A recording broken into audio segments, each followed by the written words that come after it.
avec des tacles, on ne peut plus appuyer. Ce n'était pas au niveau des genoux, mais tout au niveau de la carotide. Là, on joue depuis 20 secondes et M. Vautreau a été obligé d'intervenir. Cette fois-ci, c'est un accrochage de Rohr sur Jacques. Premier avertissement, M. Rohr. Ici, Fernandez et Tigana, partenaires en équipe de France, adversaires d'un soir.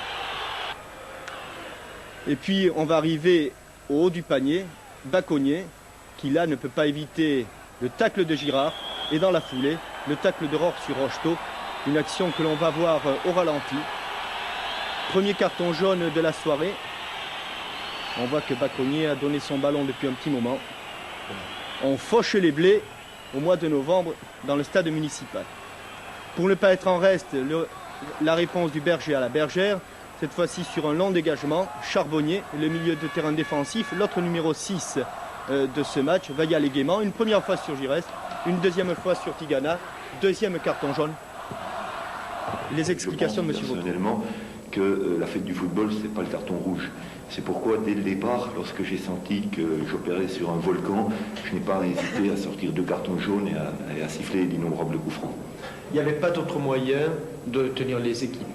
Écoutez, c'est toujours, je ne veux pas dire que la manière employée est toujours la bonne, on peut toujours refaire les matchs après, mais je pense que si on laisse dégénérer une rencontre, on sait que le principal coupable est toujours l'arbitre. Beaucoup de gens ont loué, il n'y a pas très longtemps, à Tbilissi, la manière large de notre collègue anglais, c'est vrai, c'est celle que je préfère, mais c'est surtout quand les joueurs le permettent, et manifestement, l'enjeu aujourd'hui ne permettait pas de laisser jouer. Et du football, donc, en première période, il n'y en a pas eu beaucoup, excepté quelques actions d'abord parisiennes, où ici on va voir un bon arrêt de Dropsy sur un tir du pied gauche de Souzic.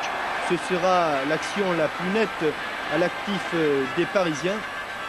Quant aux Bordelais, ils vont essayer de tout tenter, de passer par les ailes, de passer par le centre, mais la défense centrale et les défenseurs latéraux parisiens vont réussir un sans faute. La meilleure occasion bordelaise, elle va se situer à la 30e minute sur un tir en pivot de Giresse, mais la mi-temps arrivait à bon escient pour calmer les esprits. Je pense qu'en deuxième mi-temps, ça a quand même été beaucoup plus calme. Il m'a semblé, personnellement, du moins, sur le terrain, que la mi-temps avait fait du bien pour tout le monde.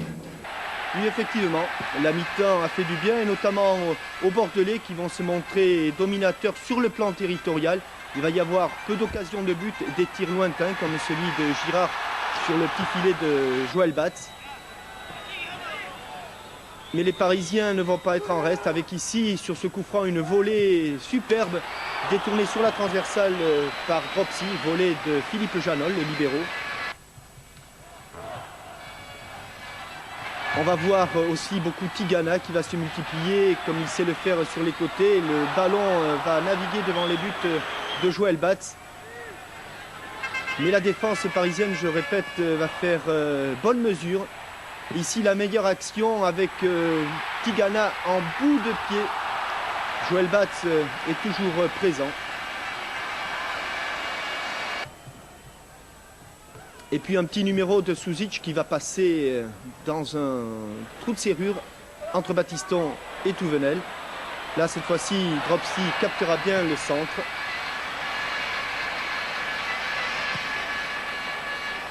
Et puis la superbe action qui va venir de l'autre libéraux de l'équipe, celle de Battiston. Un ballon qui va arriver sur le pied gauche et une volée en pleine lucarne. C'était certainement le tournant du match. Joël Batz gardera ses buts vierges jusqu'à la fin du match, ce qui ne fait pas tout à fait le bonheur d'Aimé Jacquet. Est-ce que vous avez l'impression que ce soir il y a eu une passation de pouvoir entre l'ancien champion de France et le futur champion? Je ne sais pas, mais enfin, compte tenu de ce que j'ai vu ce soir, il y a eu une équipe parisienne qui est sûre de son avance et de son football, a su canaliser un petit peu l'événement, et une équipe bordelaise qui n'a pas voulu mourir, qui a tout tenté, qui a tout fait.